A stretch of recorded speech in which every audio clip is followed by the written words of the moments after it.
A few days ago, we voted to remove Deputy President and tribalism was on the card. Mr. Speaker, a video has been doing rounds and the person depicted is the Senator of Uasin Gishu, former Governor Mandago.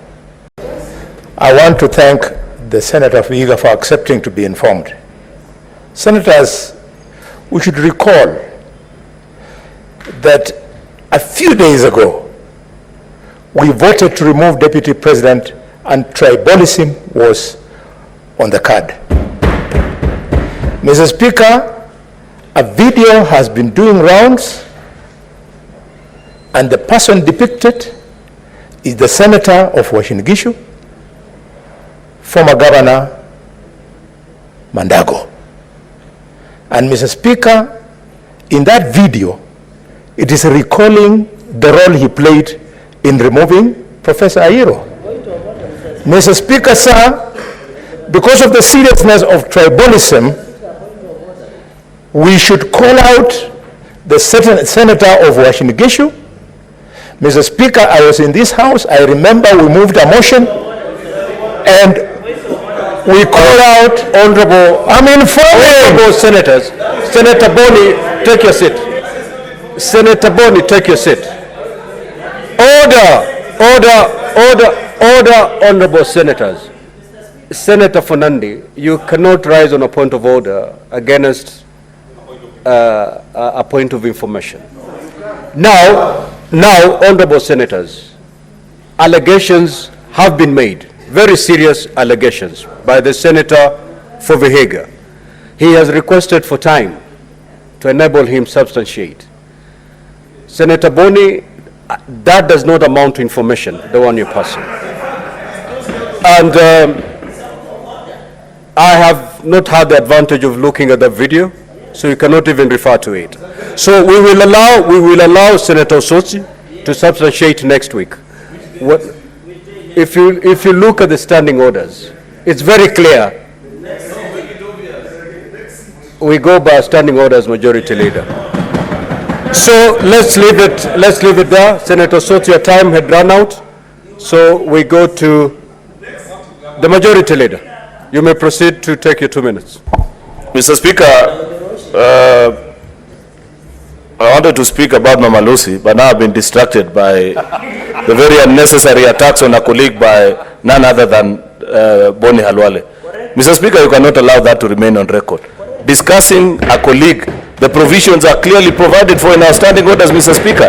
If Senator Boni Khalwale wanted to discuss the conduct of Senator Jackson Mandago, it is provided for in our standing orders. Why are you allowing, Mr. Speaker, this to be a marketplace where I can rise and begin to discuss anybody, including your conduct? Mr. Speaker, that is not right. Minority Leader. That is not right, Mr. Speaker. Minority Leader, just take your seat. You resume your contribution. I directed, because two allegations had been made. One, that the professor had been ejected from Moi University based on tribalism, and the second allegation was directed to the Senator for Uasin Gishu. And I directed Senator Osotsi to substantiate, which he sought time. So the issue of Senator Mandago being brought in here, we will hear the substantiation when we resume next week. As far as what the information the Senator for Kakamega was trying to help Senator Osotsi with, that does not amount to any information to be passed. Okay?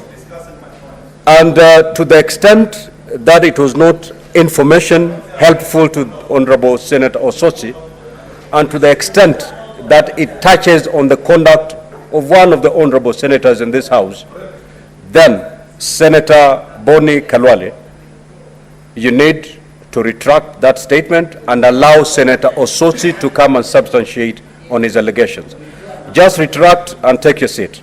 No speeches. Mr. Speaker, I can never retract that statement because it is a fact. Okay, then, Senator Boni, you're out of order, and I will ask you to leave the chamber. for the rest of today's sitting.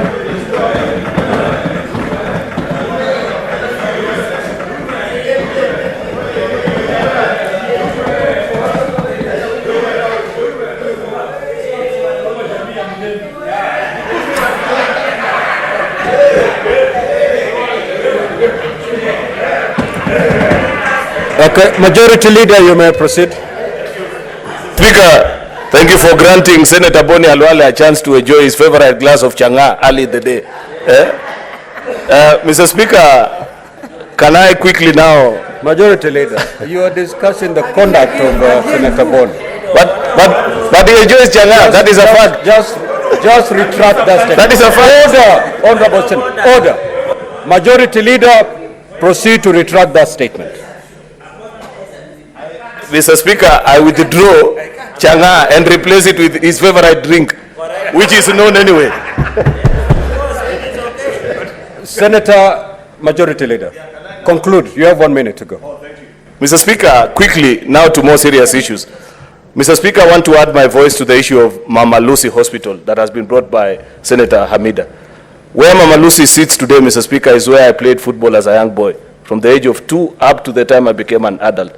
The people being served in that particular hospital today are friends that I grew up with. If I was not a senator in this house, Mr. Speaker, perhaps that's where I'd be doing other duties as what has been brought about by this senator.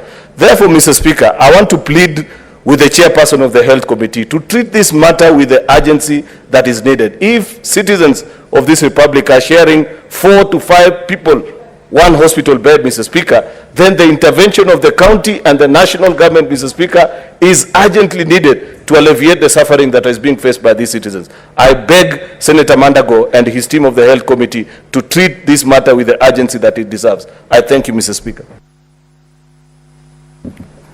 Senator Beatrice Ogola.